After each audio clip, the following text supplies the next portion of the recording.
Ayun, magandang morning po sa ating lahat at welcome to my vlog. Andito po tayo sa Rosales, Pangasinan, kung saan makikita po natin dito yung property na binebenta. Mango farm po siya na may mga malalaking fish pan po. Ayan, ayan po, napakagandang property. Ayan po, maluluwang po na fish pan. And then may 40 puno po ng mangga. Ayan, ang ganda. Along cemented road po. Ayan. Mula po dito sa barangay road na to, ang main road po papunta po sa main road is sabihin po nating 700 meters. And then pwede rin po tayo dumaan dito.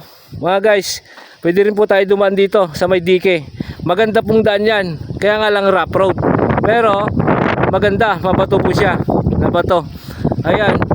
Ang frontage po nito, tansayin ko lang po, mga nasa 100 meters po ang frontage.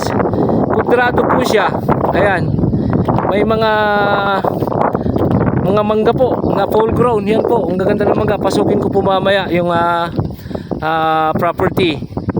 Bali, iisa lang po ang titulo nito. And then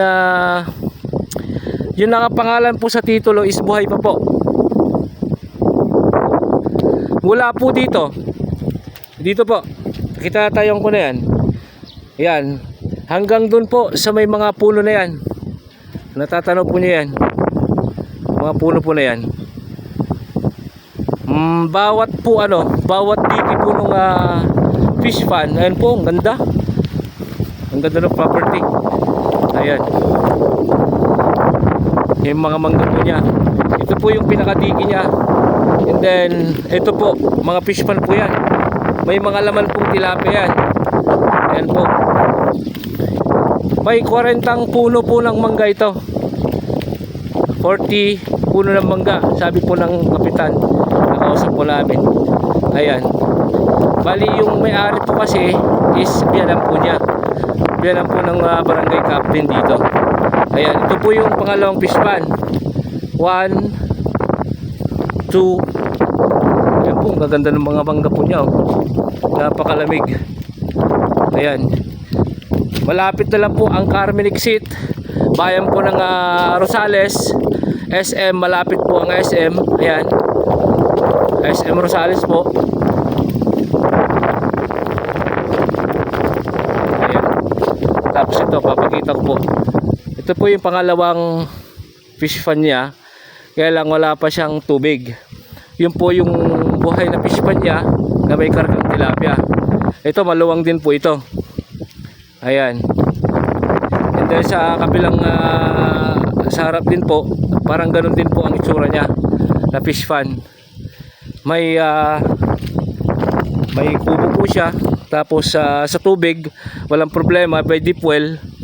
And then kuryente, wala pong problema sa kuryente. At may kuryente po itong property. Package sa po lahat yan sa binebentang property na to.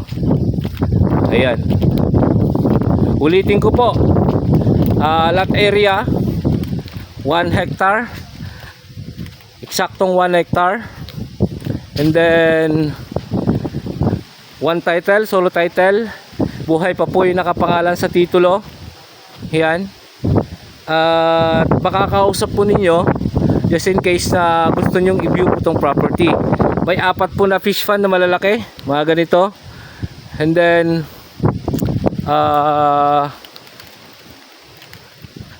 updated din po ang tax. Ayan, napakaganda property. Yan, ikutin ko po siya. Ayan po yung pinanggalingan ko kaninang kalsada, cemented road po yan. 100 meters frontage. Malapit po ito sa SM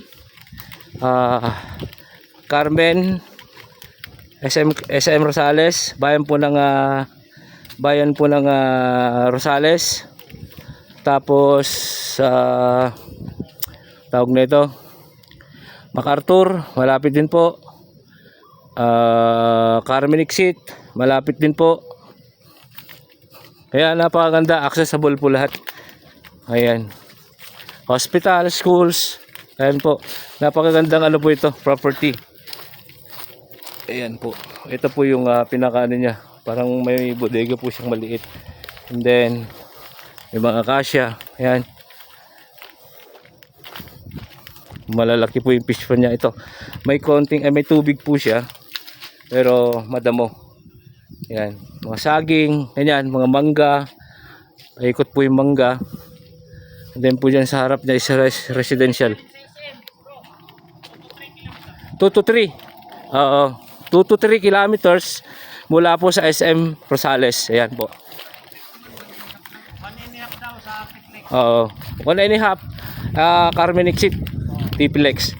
Ayan po. Mga kubo po nila ito. Ayan kubo. Ito po yung sinasabi ko sa inyo kanina. Sa inyo po na isang fish pan niya. Nakatabi po yun itong ano. Itong fish pan na may kargang tilapia. Ayan. Ayan. Napakagandang property po. Ayan po. Full grown mango trees po yan. Ayan po. Ayan. Na ang presyo po pala nito is 700 per square meter po. 700 per square meter negotiable. Ayan, maraming salamat po. Until my next video. Mr. Excitement Mix Vlog. Maraming thank you.